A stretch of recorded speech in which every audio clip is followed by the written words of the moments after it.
Bom dia, meus amigos. É muito bom estar aqui com vocês mais esse dia. Então, vamos falar do nosso Mestre Jesus? Vamos lá. Jesus, nosso modelo e guia. Sim, um questionamento para a gente se perguntar mesmo em que lugar nós estamos colocando Jesus na nossa vida. O que nós estamos seguindo das palavras do Mestre? E essa foto que não é uma foto real, né? Não é na época do que o Cristo veio, não tinha como fazer esses registros ainda, mas é uma foto para nos lembrar que quando Jesus esteve aqui, nós o tratamos dessa forma. E hoje, como nós tratamos Jesus hoje?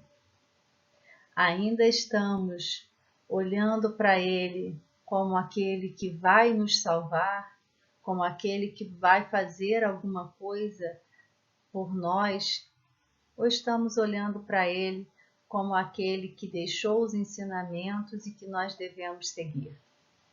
Quem é o Cristo do seu dia?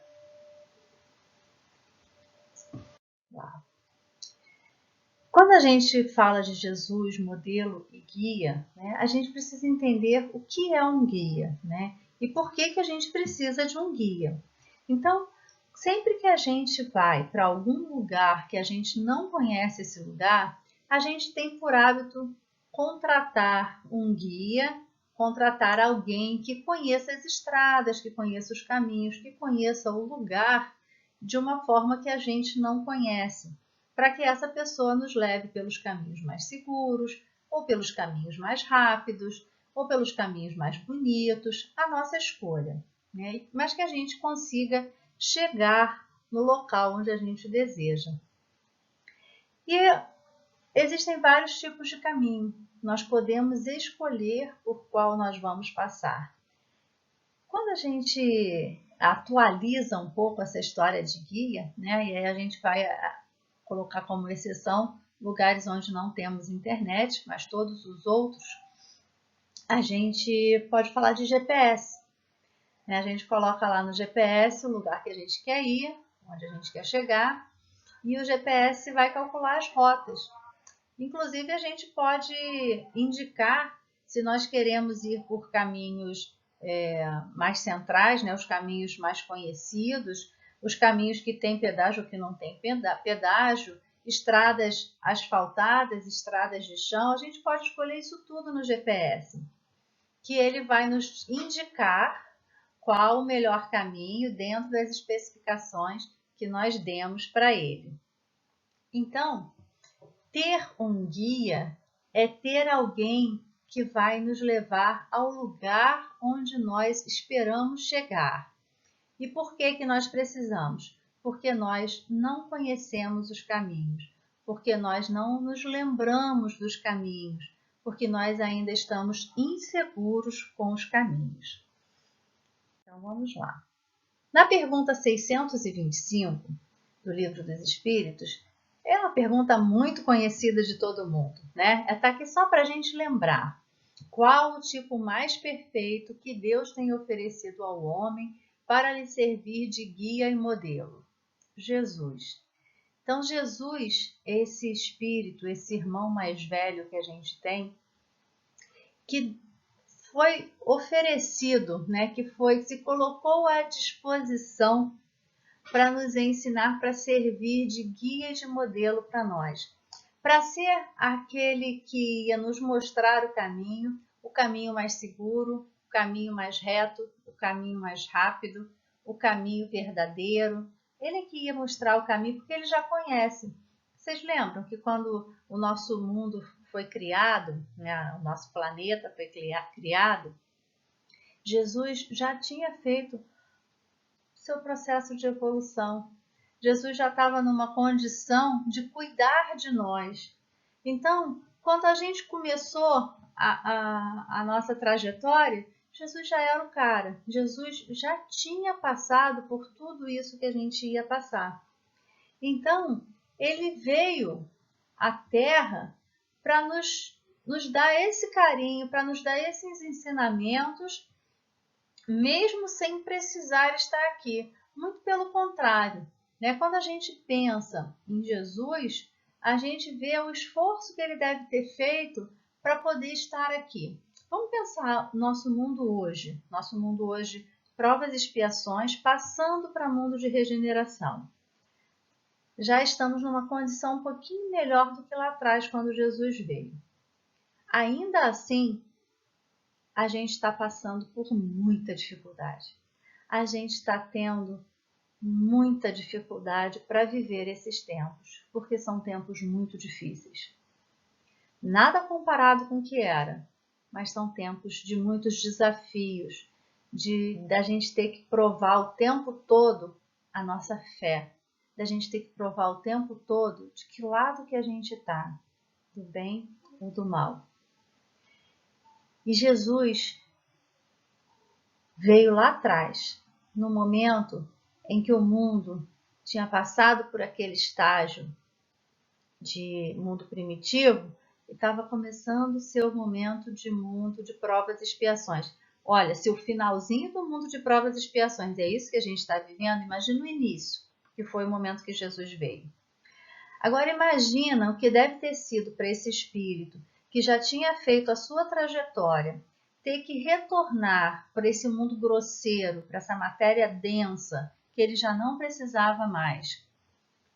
Ele teve, desculpe, ele foi preciso ele se revestir do perispírito daqui do planeta. Então, o processo de dificuldade, de complexidade, de desafios já começou no momento da preparação da reencarnação. Porque não era simplesmente moldar o perispírito de acordo com a matéria, é de se utilizar de uma matéria muito grosseira para estar aqui entre nós.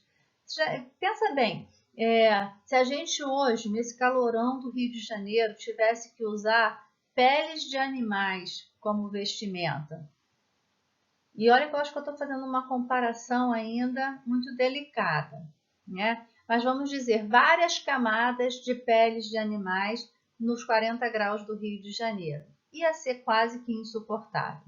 Foi mais ou menos isso que foi preciso para que Jesus estivesse aqui. Então, sim, Jesus fez um sacrifício enorme, mas ele aceitou a tarefa. Ele reencarnou aqui onde já não tinha mais nada para ele aprender, não aqui no nosso planeta. Ele já era o governador do planeta, mas ele veio ficar com a gente. Então, a gente não tem outro melhor para se espelhar. O modelo que a gente tem mais perfeito é Jesus.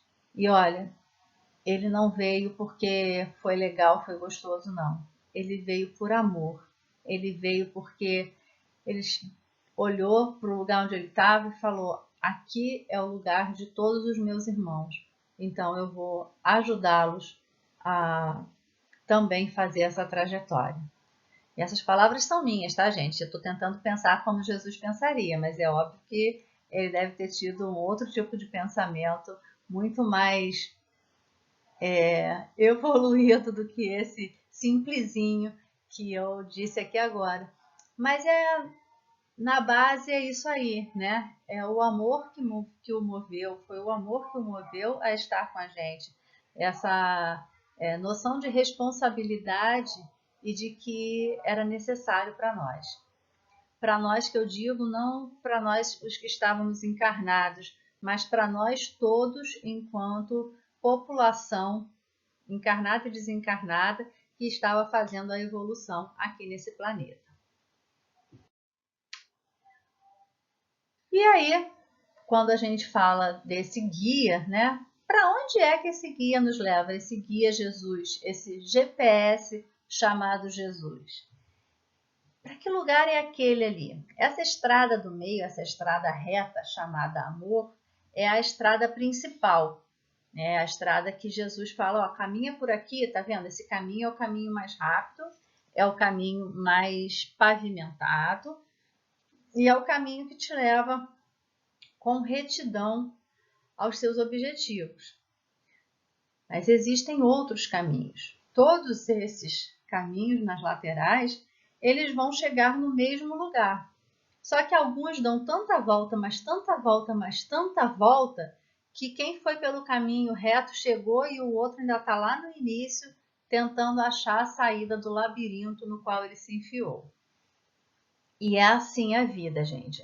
A gente pode escolher o caminho que a gente quiser. Todos nós fomos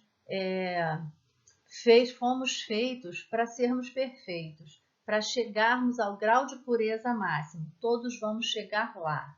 Mesmo aqueles que a gente não gosta, mesmo aqueles que a gente olha e fala assim, não é possível que esse ser humano vai chegar. Vai chegar igual a gente. Uns vão chegar antes, outros depois, mas todos nós vamos chegar lá.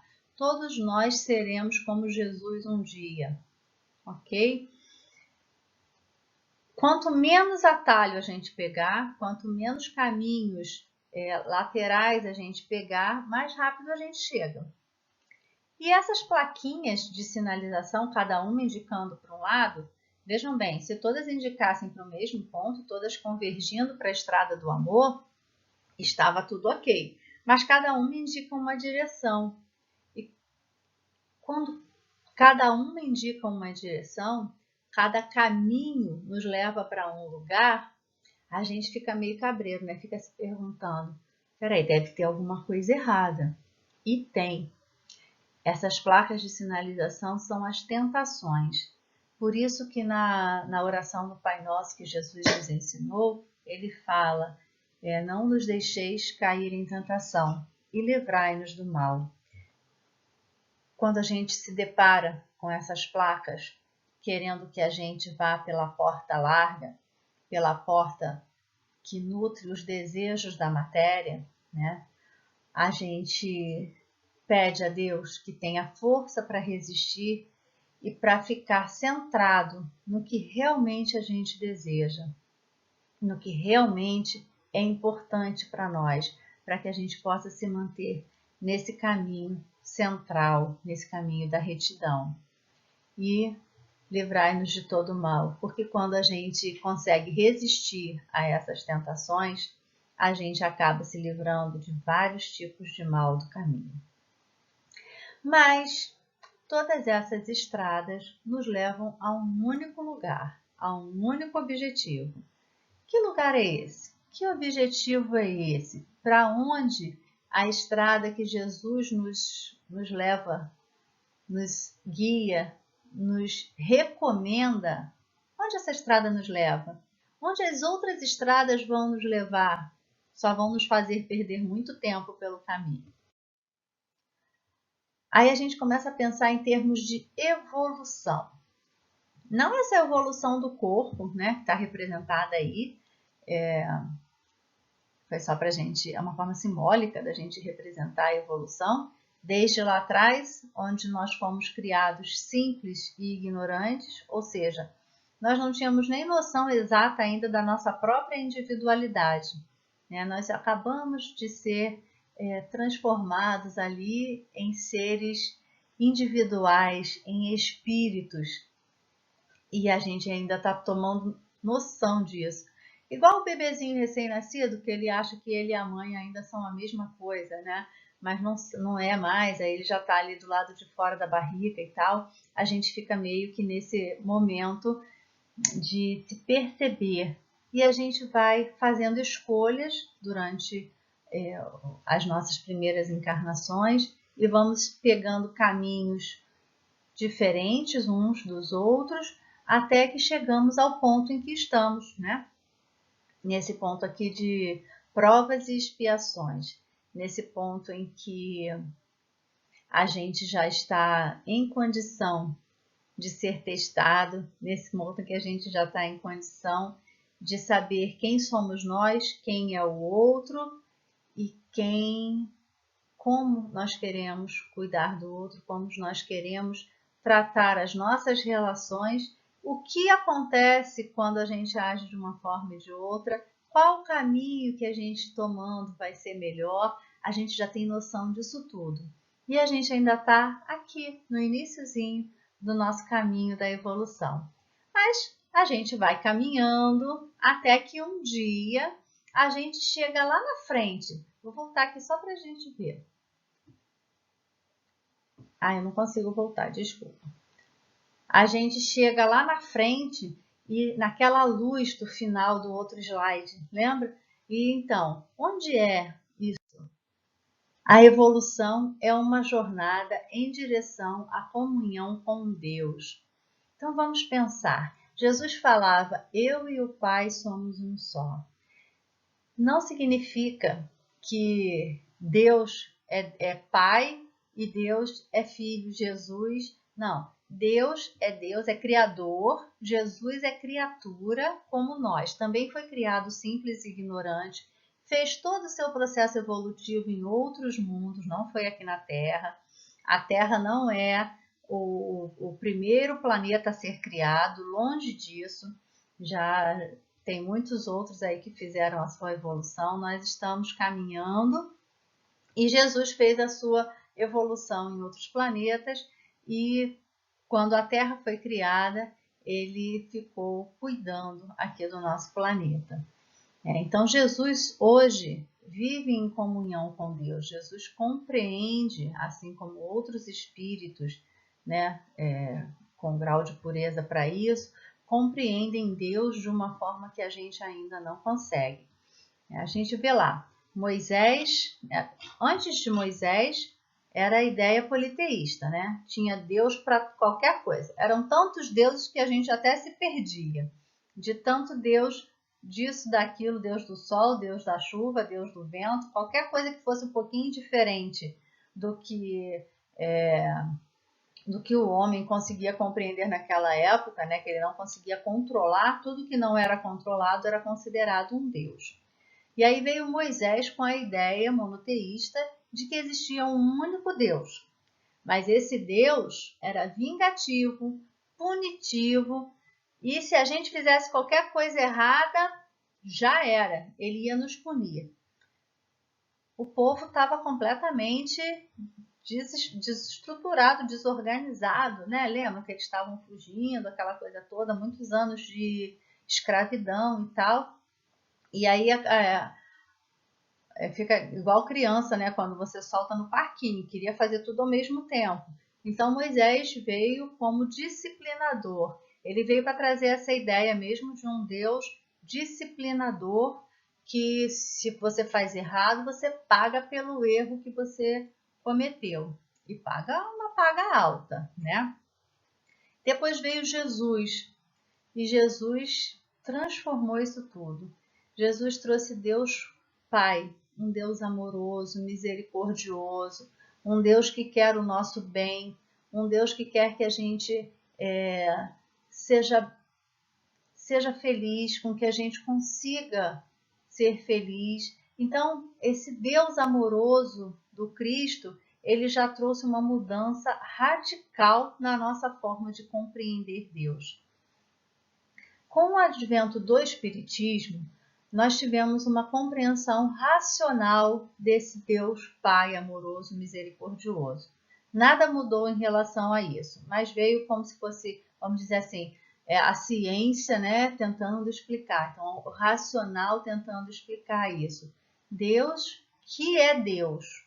Então, assim, não é nem o que é Deus, não vamos dar forma para isso, né? Não vamos dizer nem que é alguma coisa, eu quero saber o que é. O que é? Deus é a inteligência suprema, causa primária de todas as coisas. Então ficou claro. Vai voltando no passado até não dá mais para voltar. Não dá mais para voltar. É o início. Deus, causa primária de todas as coisas.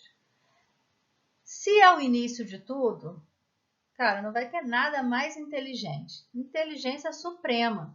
Se tiver algo mais inteligente, é anterior e logo aquilo que a gente estava chamando de Deus não é Deus. Deus é aquele ponto de partida inicial. Então, inteligência suprema, causa primária de todas as coisas.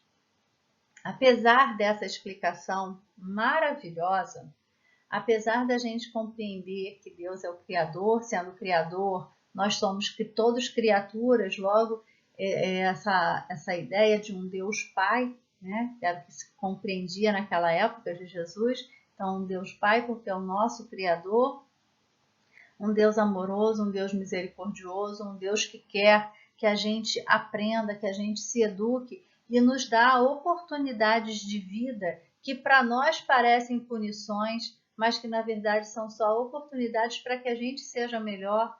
Porque se tivesse muita facilidade naquele momento, a gente não ia dar conta do recado, do que a gente precisava fazer. Então, muitas vezes, é necessário que existam dificuldades na nossa vida. Então, esse Deus a gente começa a compreender racionalmente, mas a gente ainda não o percebe, a gente ainda não tem essa comunhão com Deus. Existem algumas pessoas, né, só para a gente entender o que é essa comunhão quando Jesus fala que eu e Deus, eu e o Pai somos um só. Existem pessoas que a gente convive de tal forma em sintonia que às vezes só de dar aquela olhada assim, a gente já sabe o que o outro está pensando. A gente já entende o que o outro quer. Então, isso é viver em comunhão. Ainda uma comunhão bem, né, terra a terra aqui, ainda bem do nosso jeitinho. Imagina essa comunhão com Deus. Significa que não é necessário nada para compreender. Existe essa sintonia tão afinada que traz essa comunhão, traz essa sensação de que a gente é uma coisa só, mesmo sabendo e sendo de forma separada. É compreender tanto, é sentir tanto com algo ou alguém, que é como se aquilo fizesse parte de nós. Então, a partir disso, a gente se questiona. Se Jesus é nosso guia, e quem quer um guia é porque está disposto a se deslocar, o que é seguir Jesus? Esse Jesus que a gente já sabe que não tem outro para ficar no lugar, né? Nesse momento ele é o suprassumo, é o máximo que a gente tem de exemplo para seguir.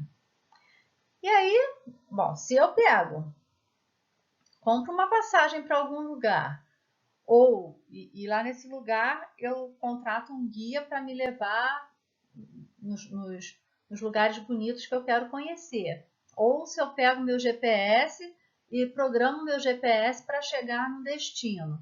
Eu não vou fazer isso e sentar no sofá da minha casa, né? Eu vou fazer isso porque eu vou a algum lugar. Então eu vou ter um deslocamento de onde eu estou para algum lugar. Eu vou me movimentar, eu vou fazer alguma coisa. Então, se a gente está com essa disposição para se deslocar, se a gente está com essa disposição para sair do lugar, da zona de conforto onde a gente está hoje, o que é seguir Jesus?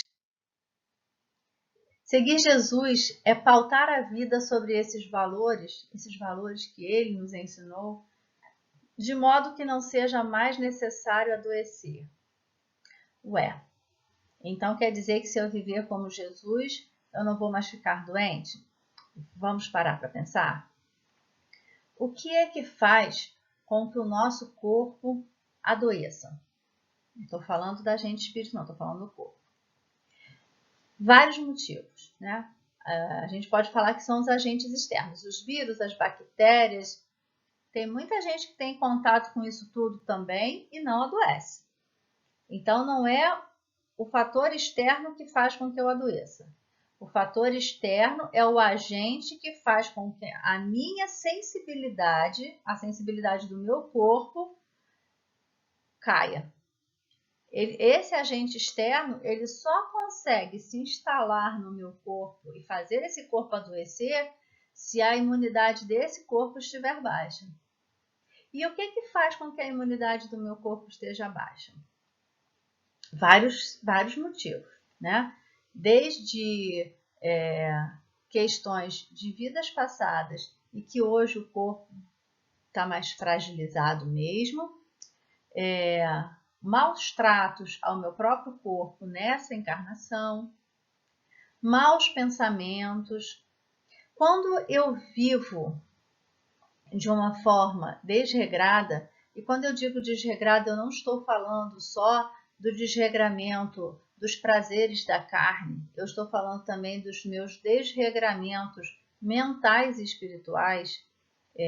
O que é isso, né? É quando eu não faço nada de errado, eu não falo nada de errado, mas eu acabo trazendo para mim, através da internet ou de outras mídias, né, conteúdos que não alimentam o espírito, conteúdos que são totalmente contrários àquilo que eu falo e que eu digo que acredito. Então, eu estou alimentando mal a alma.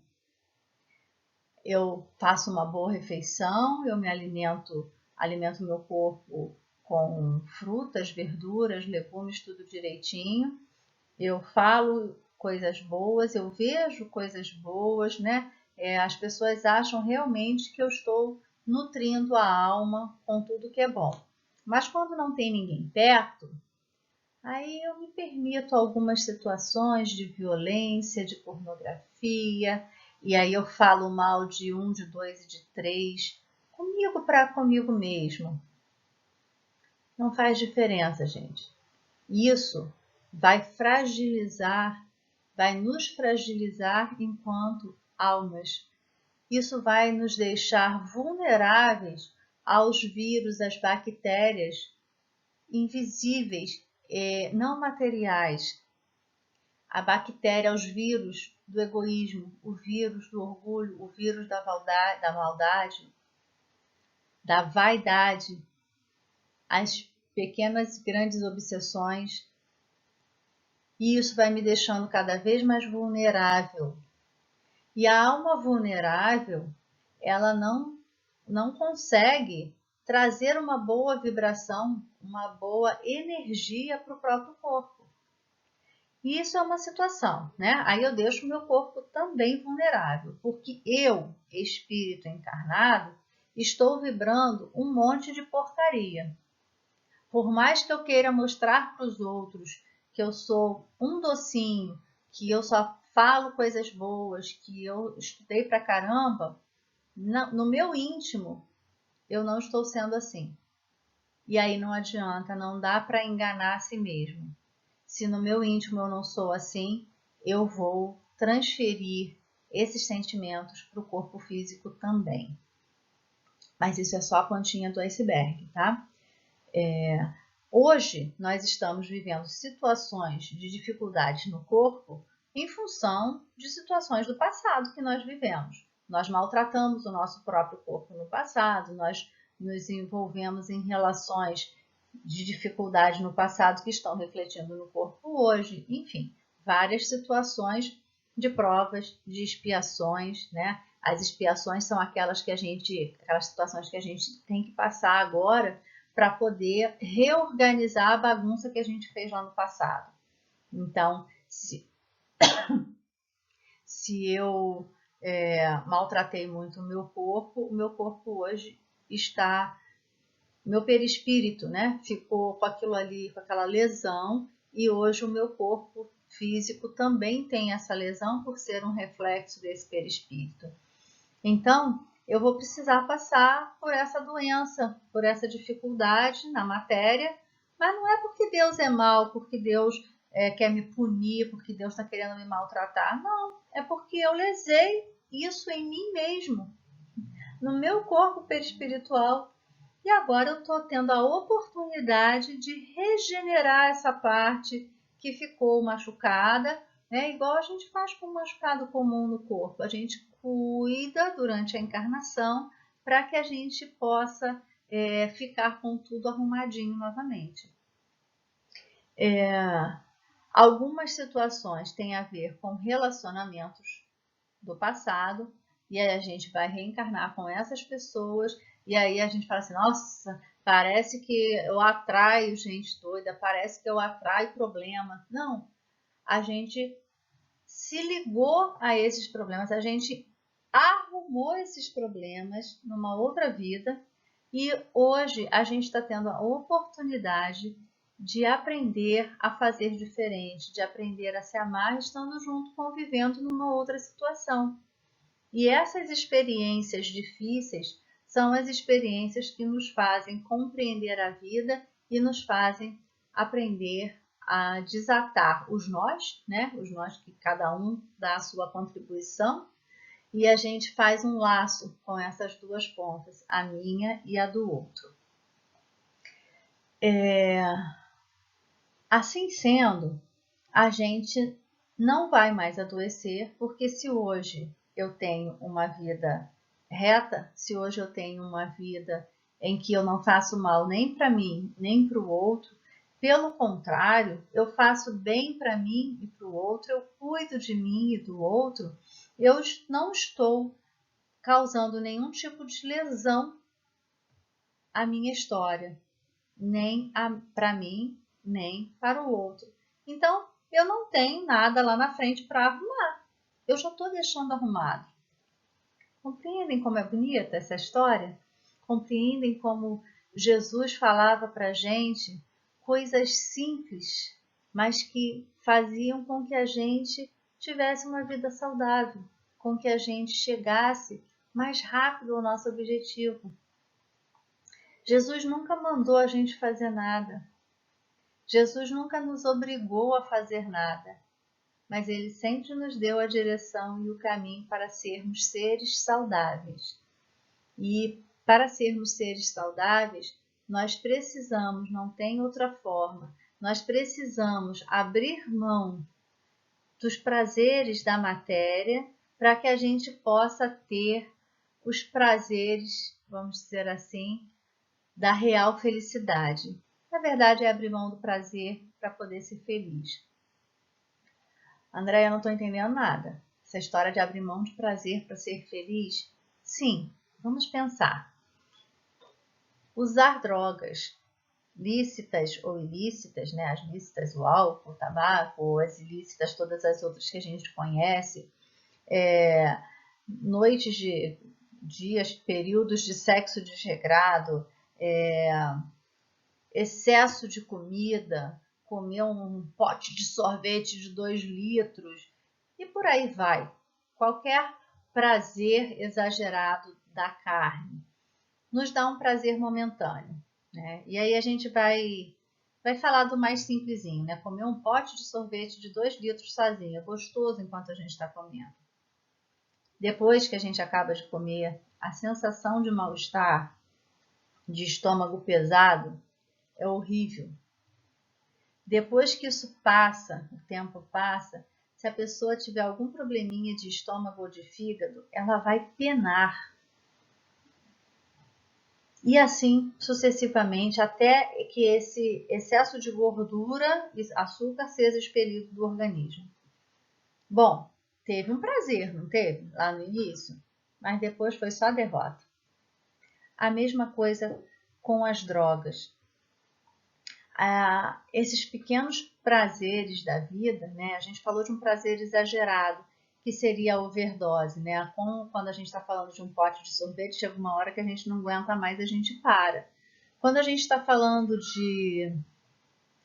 de outras coisas, né? De álcool, de drogas, a gente começa a entrar também no campo da obsessão e da necessidade dos espíritos desencarnados que não têm mais as sensações da matéria, de quererem ter essa sensação de se juntarem a nós para efetivamente curtir o barato daquele momento, né? Então, o uso de drogas e de álcool, enfim, de qualquer uma dessas outras coisas que a gente possa lembrar, ele dá aquele prazer momentâneo e depois que aquilo acaba, vem um momento ruim.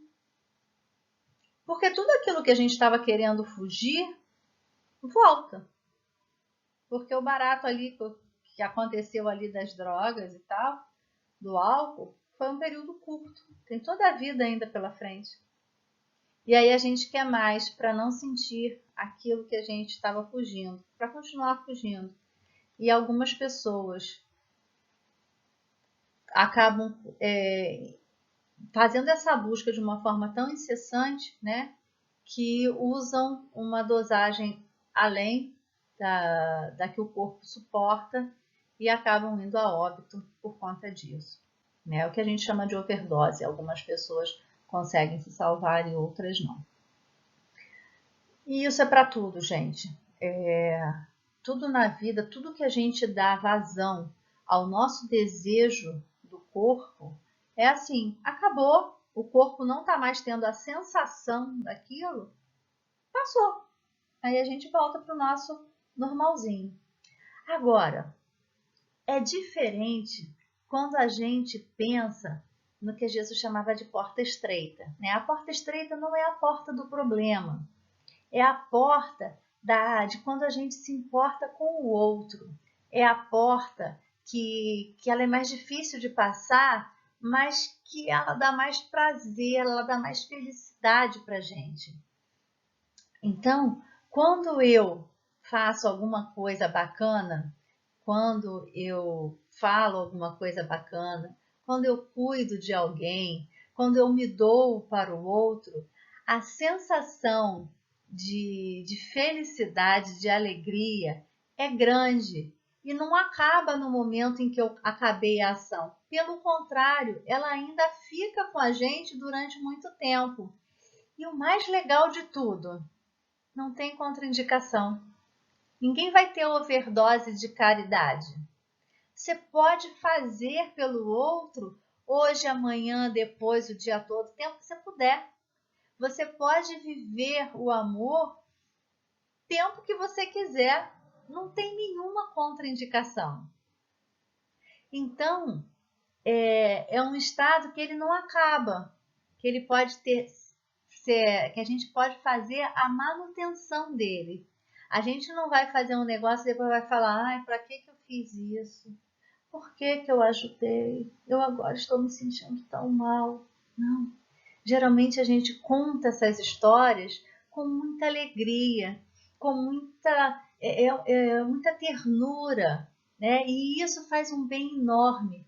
E quando a gente está assim nesse estado de êxtase, né, dessa alegria proporcionada pelo meu desprendimento pelo outro, a gente faz com que o nosso corpo também fique fortalecido. Porque assim como é difícil para a gente adentrar lugares que não estejam de acordo com a nossa sintonia, né? E seja esse lugar o lugar que for, né? Muitos lugares há necessidade de que alguém vá lá para levar uma palavra de conforto, para levar uma vibração diferente, né? Como nos presídios, por exemplo, mas são lugares de uma vibração densa, uma vibração pesada. É difícil de ir até lá, mas é necessário, tá? E a pessoa que vai, ela também não fica envolvida naquilo ali, ela também é protegida. Mas enfim, vamos voltar aqui. Quando a gente está nessa vibração muito boa, aqueles espíritos que estão à nossa volta, querendo fazer coisas que não são de acordo com o que a gente quer, né? Só esperando a gente ter um deslizezinho para ele poder, opa, vou juntar aqui agora, vamos lá, vamos beber, vamos fazer, vamos acontecer. Essa vibração não é uma vibração que vai atrair esses espíritos. Eles vão tentar ali, mas não vai sintonizar, não vai juntar, não tem como, né? Não dá liga, não, como dizem os jovens, não dá match, né? Não dá, são coisas muito diferentes. Então a gente acaba também ficando protegido dessa forma. Mas vamos um pouquinho mais adiante. Essa construção ela é pessoal, intransferível e inadiável. Olha, isso é uma verdade certeira. A construção é pessoal, porque ninguém vai poder fazer por mim. É eu que tenho que construir. Eu tenho um tio, né, que ele já não está mais aqui encarnado entre nós, mas ele morava em Minas Gerais, Governador Valadares. Ali tem a Ilha dos Araújos e as pessoas fazem caminhada ao redor ali, né, nas laterais do rio. E ele brincava, né, que Pagava uma pessoa, paga um rapaz para dar não sei quantas voltas lá ao redor do rio para mim. E você acredita que eu não consigo emagrecer 1 grama? Ele está super sarado, mas eu não consigo emagrecer nada. Mas eu pago a ele direitinho. Era uma forma dele brincar com a gente, né? Mas é isso, a construção é pessoal. Quem estiver fazendo é que vai receber o lucro daquilo que está sendo feito. Então, quem está caminhando é que vai ter saúde. Quem está fazendo pelo outro é que vai sentir bem-estar. A construção é só nossa. E também nós seremos responsáveis por tudo aquilo que fizermos.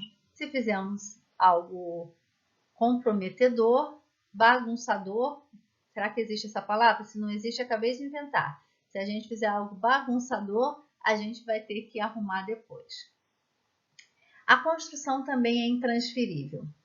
E aí, estou lembrando aqui de um pensador da atualidade, o Clóvis de Barros Filho, que ele conta a história da filha dele, que quando ela era criança, ela teve uma doença muito grave, uma dessas doenças que não tem cura e muito rara também.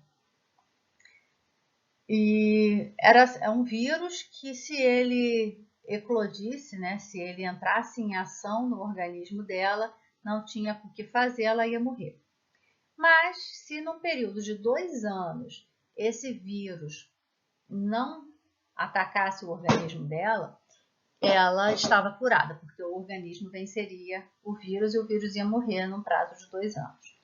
Então ele conta que no desespero de pai, né, ele barganhava com Deus, pedindo para que tirasse o vírus dela e passasse para ele, que não tinha problema, ele aguentava, mas que não deixasse a filhinha dele partir, nem sofrer. E não tinha como acontecer, né? E aí ele achou que ele estava barganhando pouco. Então ele ofereceu, falou: Deus, olha só, pode pegar o bichinho aí de 20 crianças, joga tudo em mim. Não tem importância, só bota a minha filha no meio dessas 20 crianças e cura elas. Eu aguento a rebordosa disso tudo. Mas é lógico que isso não aconteceu. Porque a construção, ela é intransferível. Eu não posso fazer por você, você não pode fazer por mim. Cada um precisa fazer a sua própria casinha espiritual. Tá? E não é casinha lá no nosso lar que eu estou falando não, tá, gente? Quando a gente fala da casa, né, a nossa casa mental é o nosso espaço, é aquilo que é só nosso. Né? Então essa é a nossa construção, é a nossa casinha. Não dá para eu construir para o outro tem que construir a sua. E só para quem não conhece a história da filha do Clóvis de Barros Filho, ela passou os 2 anos, né, passou pela doença e continua encarnada aí com ele, com a família toda. Mas o mais importante disso tudo é que a construção ela é inadiável. Não adianta a gente querer deixar para a próxima encarnação, não adianta a gente querer deixar para depois, a gente fala assim, uma preguiça, eu não quero fazer isso agora não, eu já entendi, eu já sei, já compreendi, mas depois eu faço, agora eu não dou conta não, eu não sou que nem Jesus não, Jesus já é muito mais do que eu não consigo fazer não, consegue sim, tá? Jesus é igual a gente, ele só caminhou o caminho que a gente está construindo, ele já construiu isso tudo, mas a gente também é capaz. Tem até uma pergunta lá no Livro dos Espíritos, né, que diz que o que nos falta é a vontade. Então, se a gente está com esse pensamento de preguiça, de que a gente não é capaz e tal, é porque está faltando vontade. Quando a gente se dispõe a fazer alguma coisa, a gente faz. Já repararam que a gente fica lá, vou começar a dieta amanhã, vou começar a dieta amanhã. Não, vai empurrando com a barriga, né? Aí um belo dia tem um término de relacionamento. A pessoa se transforma, do nada ela consegue horário, ela consegue espaço, ela consegue, se tira uma força, não se sabe de onde, daqui a pouco a pessoa tá magra de novo, do jeito que ela queria, toda arrumada, toda de bem com a vida, para poder passar por cima daquela tristeza do término do relacionamento. Então, o que falta realmente é vontade. Porque quando a gente sente vontade de fazer, quando a gente quer fazer alguma coisa, a gente começa agora. A gente não deixa para amanhã. A gente não faz lista de fim de ano prometendo que vai começar isso, aquilo e chouriço no próximo ano. E aí, quando chega no final do ano, a gente fica com vergonha, porque se conseguiu fazer uma ou duas coisas da lista, foi muito. Então, que seja uma única coisa, mas começa agora. Porque ninguém vai poder construir por você. Ninguém vai poder fazer e te dar. Às vezes a gente tem pais, né? A gente observa pais que eles acham que eles podem construir o futuro dos filhos.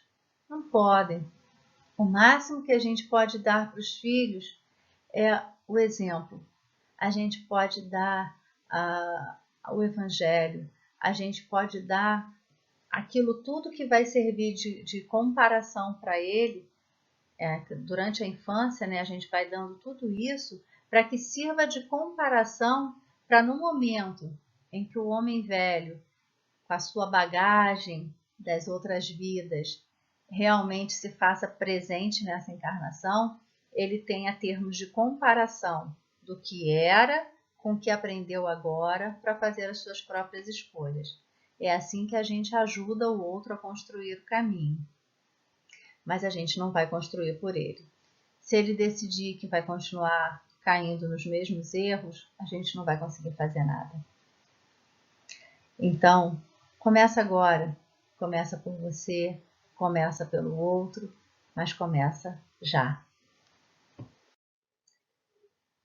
Isso aí lembrando a música, né? O caminho só existe quando você passa. Não tem outra forma, tá, gente? O caminho não tá lá e a gente tem que seguir o caminho.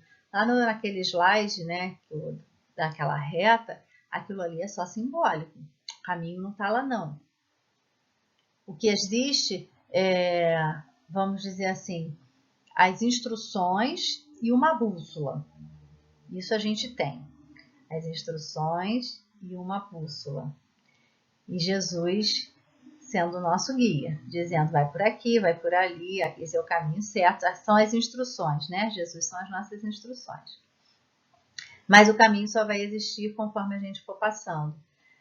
Lá no início, não tinha estrada de ferro, não tinha estradas rodoviárias, não tinha nada disso. Alguém chegou lá no meio do mato, pegou um facão, uma foice, ou sei lá o que, e começou a cortar aquilo tudo para abrir o caminho. E o caminho passou a existir a partir do momento em que essas pessoas foram avançando mato adentro. E é assim na nossa vida. A gente olha assim e fala, o que fazer? Aí a gente começa. Na hora que a gente começa, quando a gente olha para trás, tem todo um caminho percorrido. Um caminho que a cada passo nós vamos fazendo com que ele exista.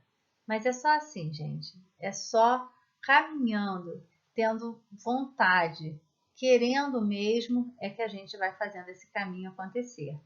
Senão a gente fica estacionado durante um tempo, até que vem um revés qualquer, né? E nos faz caminhar. Mas ainda assim, às vezes a gente toma esse empurrãozinho da vida, mas o caminho vai existir quando a gente passar por ele.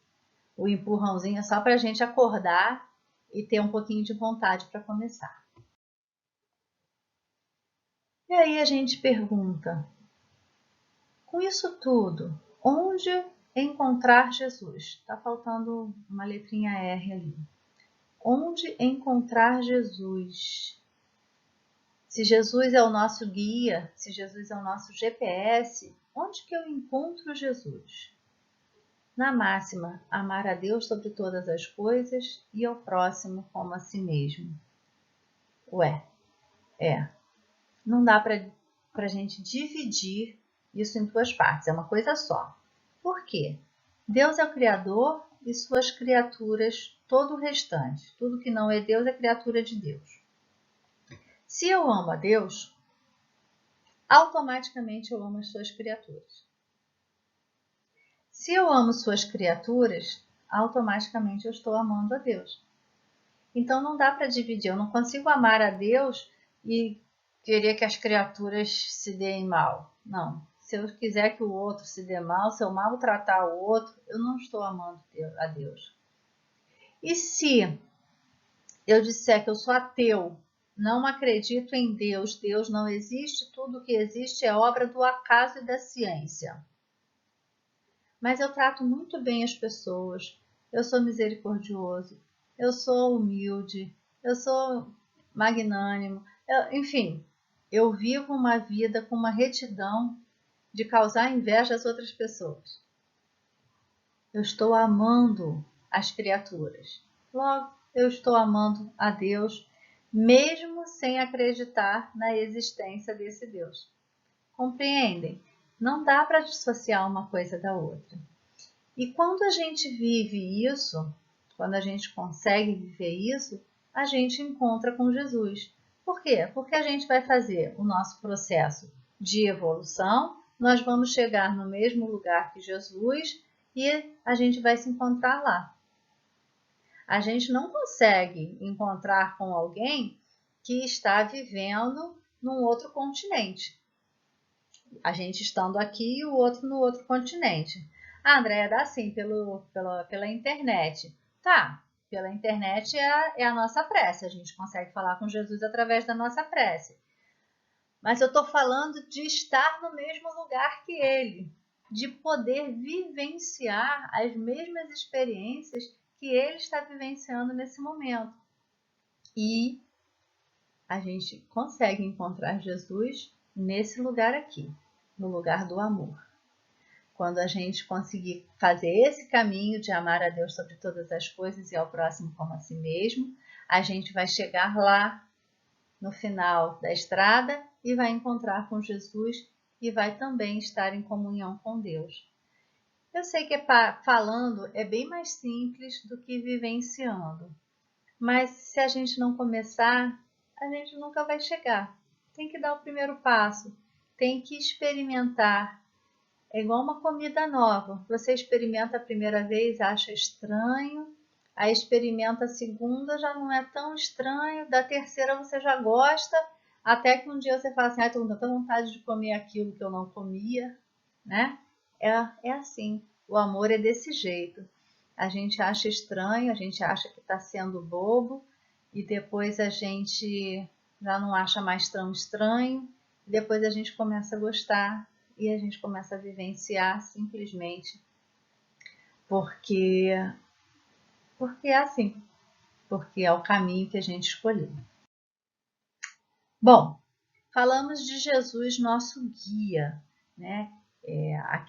O GPS. Quando a gente pensar em GPS, a gente fica mais fácil até de imaginar Jesus, né? Jesus, a gente colocando ali, ele indicando para a gente o caminho mais certeiro, o melhor caminho para chegar no destino que a gente colocar, que é lá a nossa evolução final, né? O nosso grau de pureza máximo, a chamada perfeição, para os nossos moldes. Que vamos dizer que perfeição a gente só pode falar para Deus, né? Mas dentro da nossa condição de criatura, nós também temos um grau máximo que a gente chama de perfeição, que é a perfeição dentro do que nos é possível. E nós chegaremos lá, através desse nosso irmão mais velho, dos exemplos dele, dos ensinamentos dele. Mas hoje, a gente ainda está assim, igual essa menininha aí, se lambuzando todo nos prazeres da matéria, tendo muita felicidade com as bobagens do corpo. Isso ainda nos causa muitas delícias, muitos prazeres. E o que é um modelo? Né? Um modelo quando você vai fazer um desenho, né? Você olha para o modelo, tenta fazer igual, olha, tenta fazer igual, olha e tenta fazer igual. É isso aí com Jesus, gente. A gente tem que olhar para Jesus e tentar fazer igual. A gente quer ser como Cristo. Então a gente precisa fazer como Cristo. A gente precisa olhar para lá e tentar copiar. Não ser uma caricatura mal feita de Jesus, mas ser como Jesus. Não é invejar o Cristo, é querer também estar no mesmo lugar que Ele. E aí a gente vai aos poucos aprendendo a tomar sorvete sem se lambuzar tanto, e aí a gente vai compreendendo que a gente pode trocar o sorvete por outras coisas, até que a gente consegue finalmente ser como Jesus. E aí a gente já não vai mais precisar de modelo, a gente começa, depois de um certo tempo, a também ser modelo para o outro. Já pararam para pensar nisso?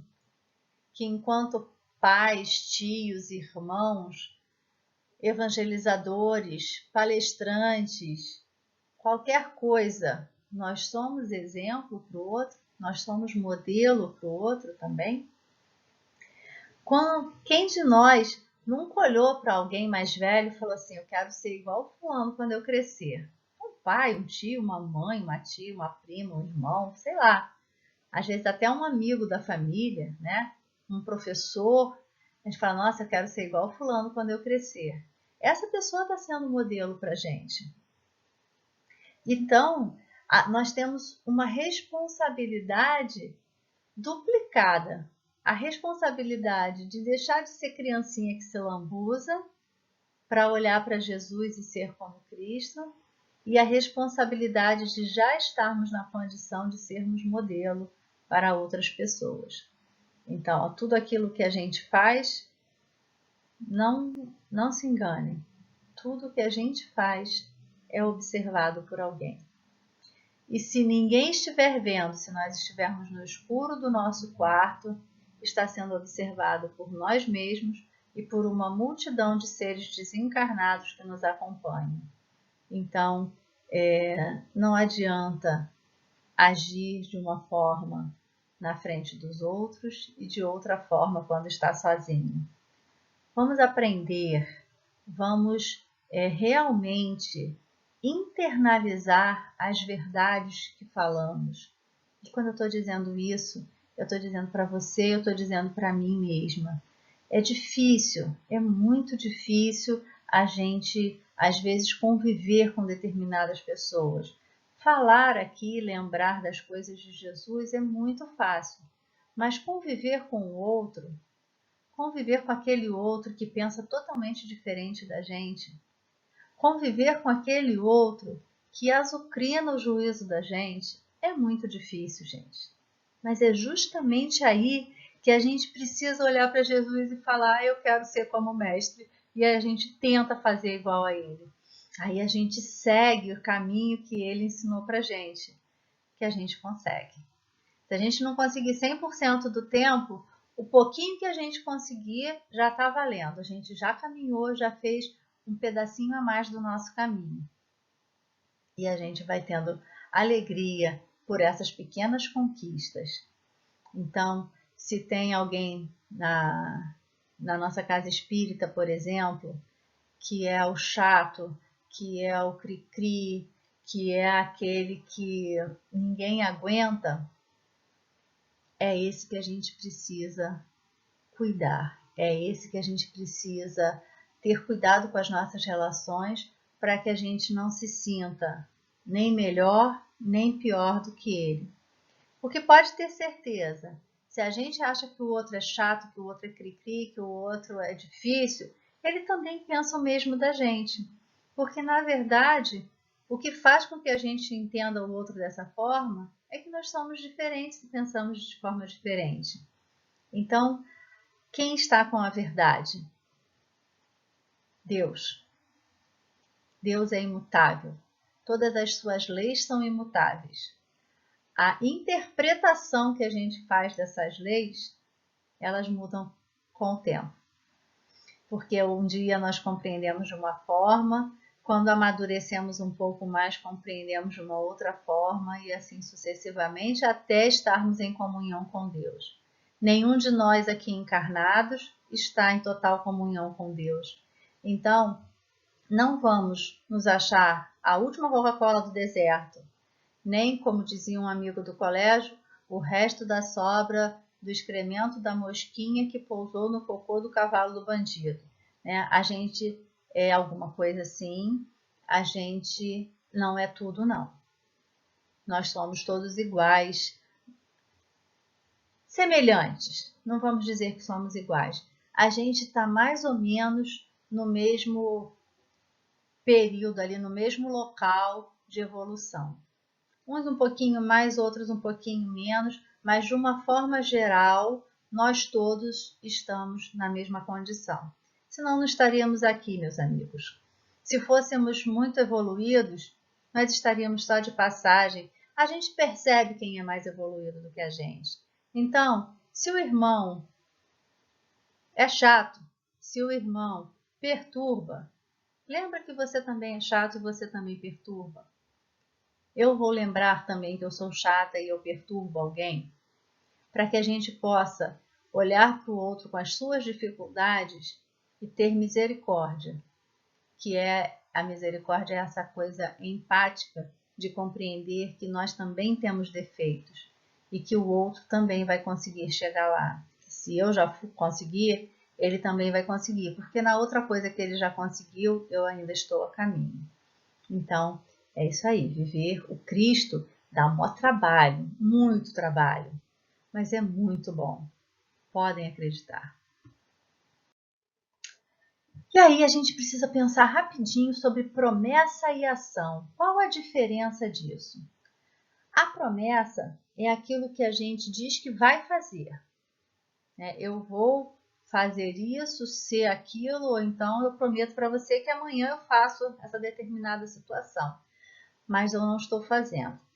A ação é aquilo que eu estou fazendo agora.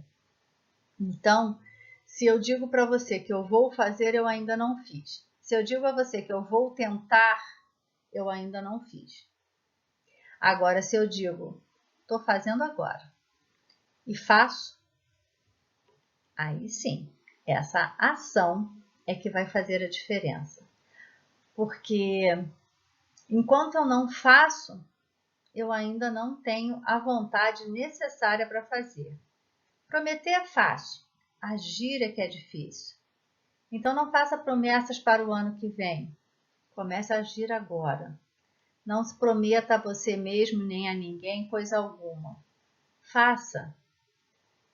Não diga para alguém que você vai ser melhor no próximo ano. Seja melhor agora. Lembra que a construção é inadiável? Não dá para construir com promessas. Para construir, a gente precisa agir. E isso precisa ser neste momento. Comece agora. Dever. O que é o dever? A gente sempre acha que o dever é algo que vem de fora, né? Que alguém cobra da gente. Não. O dever, ele é inerente ao ser. Então, ele tá aqui comigo. Sou eu que me cobro. Sou eu que sei que eu tenho que fazer uma determinada situação. Não precisa ninguém me falar isso. E a gente volta novamente para Jesus. Jesus, quando veio aqui na Terra, ele não precisava ter vindo. Já pensou se na hora que ele chegasse aqui, que ele olhasse para a gente, aquele bando de gente mal educada, aquele bando de espírito imperfeito querendo ver o outro morto, fazendo um monte de coisa errada, ele falasse assim: ó pai, não vai dar não, me leva de volta que eu desisti. Não faz o menor sentido, né? Jesus ficou, ele sabia inclusive dos suplícios do final do processo aqui na Terra, mas ele permaneceu, porque era isso que ele tinha que fazer, era isso que ele tinha se comprometido a fazer. Foi dessa forma que ele sabia que ia acontecer. Então, dentro dele, ele tinha esse conhecimento e esse dever para cumprir. Um dever com ele mesmo, que a própria consciência nos cobra. Então, quando alguma coisa te disser que você precisa fazer aquilo daquela forma e você pensar, ai, mas isso dá uma preguiça, vai dar tanto trabalho, eu acho que eu não vou fazer não. Pensa melhor, Busca dentro de você essa vontade, esse querer e vai lá e faz. Porque se a consciência está avisando, com certeza é você mesmo se chamando para o dever, se chamando para suas responsabilidades, se chamando para os compromissos que você assumiu. Então não faça promessas, entre em ação. Lá no Evangelho segundo o Espiritismo, no capítulo 17, na parte C de perfeitos, tem essa frase: o dever é a obrigação moral da criatura para consigo mesma primeiro e em seguida para com os outros. Isso na primeira leitura parece meio egocêntrico, é até egoísta, né? Primeiro eu tenho obrigação moral comigo mesma, depois com os outros. Mas não é assim. Eu gosto sempre de lembrar das instruções no avião, né? Em caso de despressurização, máscaras de oxigênio cairão do teto. Puxe a máscara e coloque primeiro sobre, aí eles explicam como fazer para você colocar em você mesmo. Depois, ajude a quem esteja com dificuldade.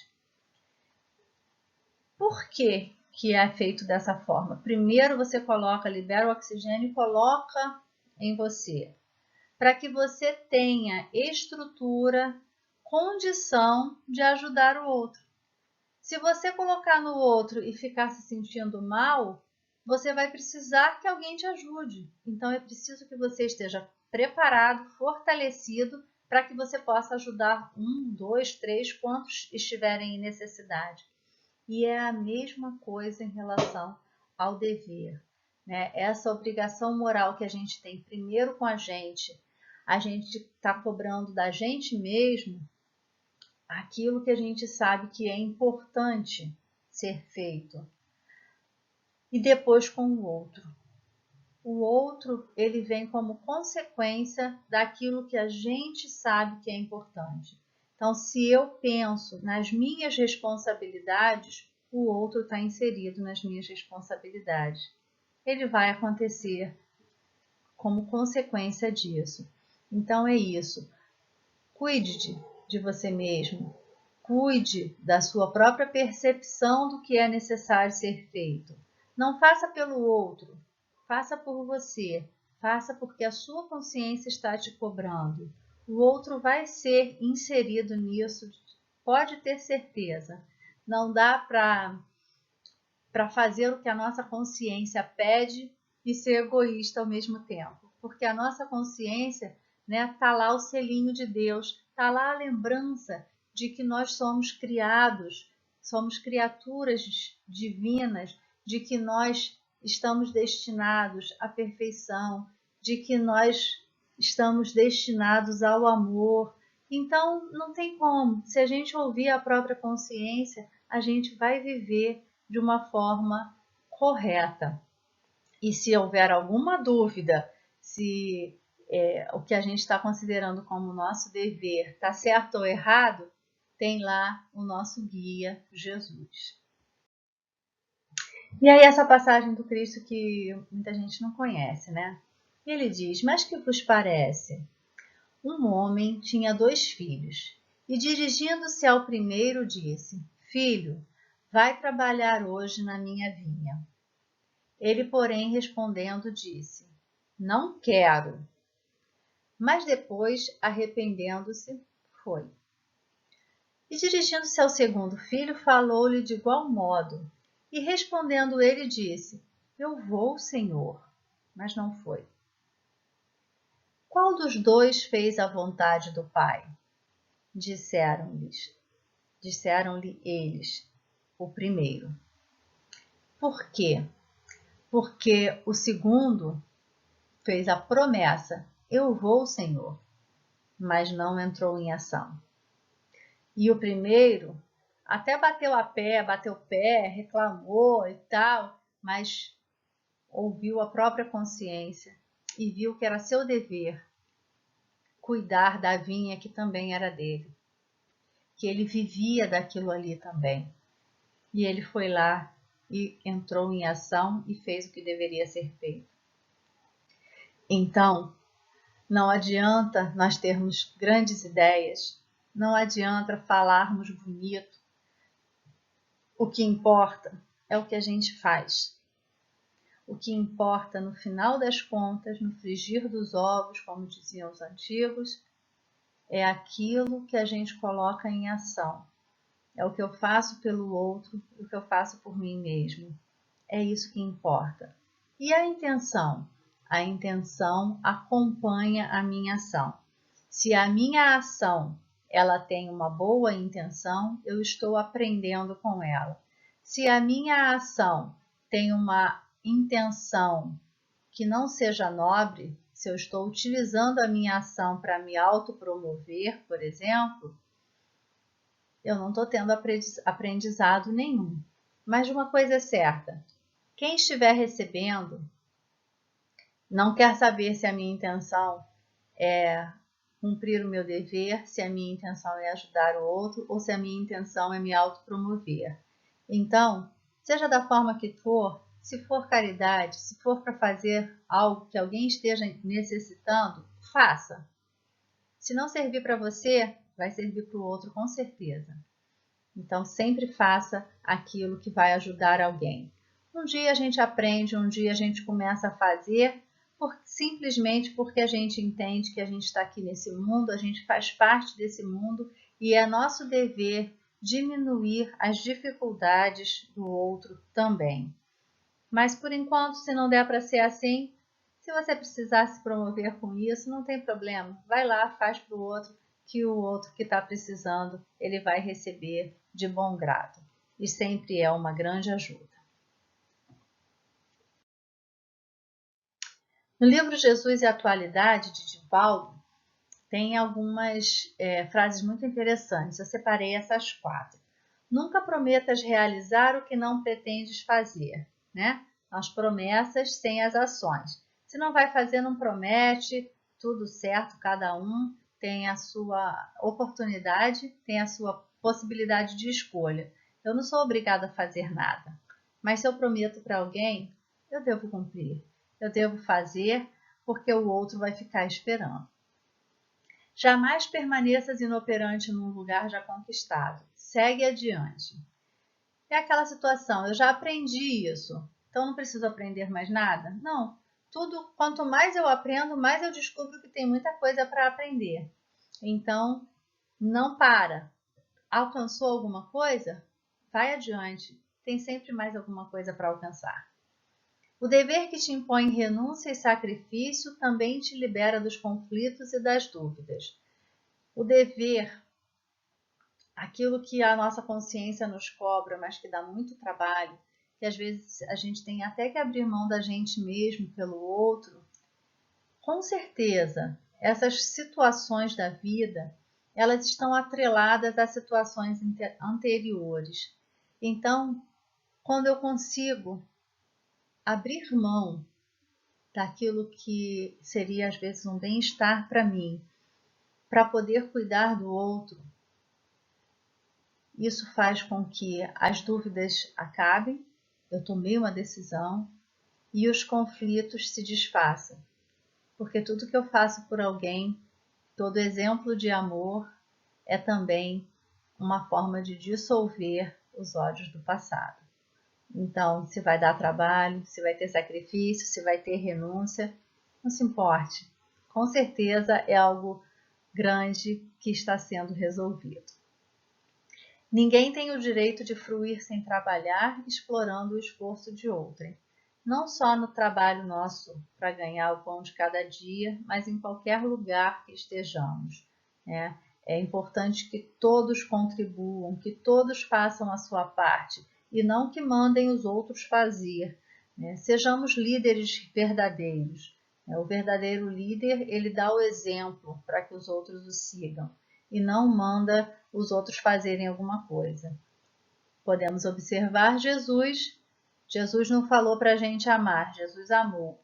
Jesus não falou para a gente ser humilde, ele foi humilde. Jesus não falou para a gente fazer nada que ele não tenha feito. Ele sempre foi na frente, nos levando junto com ele. Então, o líder é aquele que vai à frente, levando as pessoas com ele, não ficando por trás, se aproveitando do trabalho de quem está indo à frente. Então seja líder você também. Para a gente nunca mais esquecer, amar a Deus sobre todas as coisas e ao próximo como a si mesmo é nosso dever enquanto cristãos. Então, se você quer poder se dizer cristão de verdade, se você gosta de dizer que Jesus é seu guia e seu modelo, começa a fazer alguma coisa por isso. Começa a amar as pessoas como se não houvesse amanhã. Começa a amar as criaturas, porque é através das criaturas que a gente começa a amar também quem criou tudo isso.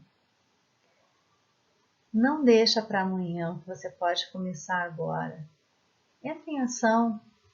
Faz alguma coisa, mesmo que seja pequena. Não fique esperando que tudo aconteça para que você seja como Jesus, totalmente, integralmente. A gente só vai conseguir isso se a gente der o primeiro passo. Se a gente começar com uma coisinha pequena, a gente vai se acostumando ao trabalho e daqui a pouco a gente está fazendo coisas grandiosas. Então não perca a oportunidade de fazer algo pequeno hoje. Faça o que estiver a seu alcance e vá sempre adiante, como nos disse Joana através de Divaldo. Não pare, vá sempre adiante, porque se você continuar caminhando, com certeza vai chegar onde deseja. Assim como eu, assim como todos nós.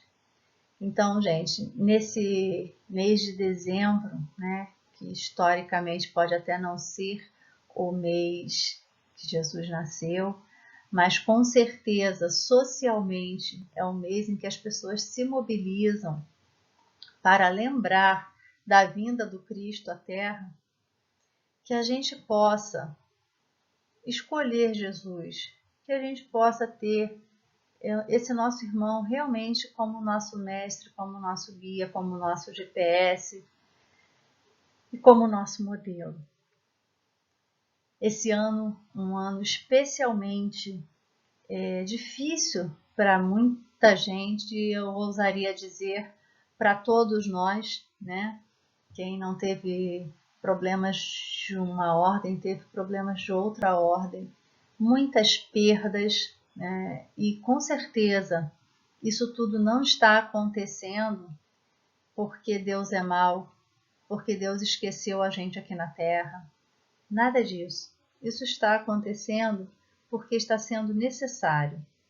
Então, sejamos gratos a Deus pelos momentos que estamos passando, por mais difíceis que eles sejam. E vamos nos perguntar: o que eu posso aprender com isso tudo? O que eu posso retirar de ganho, de aprendizado dessa história toda que está acontecendo no mundo? Muitos estão partindo, muitos estão desencarnando, mas essa não é a pior parte. Todos nós vamos desencarnar um dia, não é verdade? Nós não estamos aqui na Terra para sempre. O mais importante nesse momento é nós nos juntarmos, nos unirmos, para que nenhum irmão desista de viver. É necessário que a gente esteja junto para que a gente tenha motivos para acordar no dia seguinte. A gente não pode desistir. A gente precisa continuar. Se nós estamos aqui vivenciando este momento do planeta, é porque é importante para o planeta e para cada um de nós. Então, não desista você, e o que você puder fazer para não matar a esperança e o sonho daquele que está perto de você, faça. Devemos ter responsabilidade, cuidados, seguir os protocolos de saúde e higiene, mas não devemos utilizar essas informações para isolar o outro, para deixar morrer no outro a esperança, porque isso também faz com que pessoas desencarnem. Pessoas que perderam a esperança, elas desistem da vida. E mesmo que não atentem contra a própria vida, elas perdem a vontade de viver. Então seja você também um representante de Jesus aqui na Terra.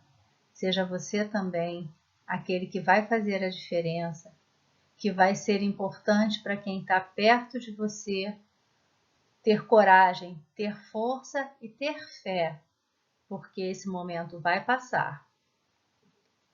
E se nós estamos aqui, é porque temos condições para estar.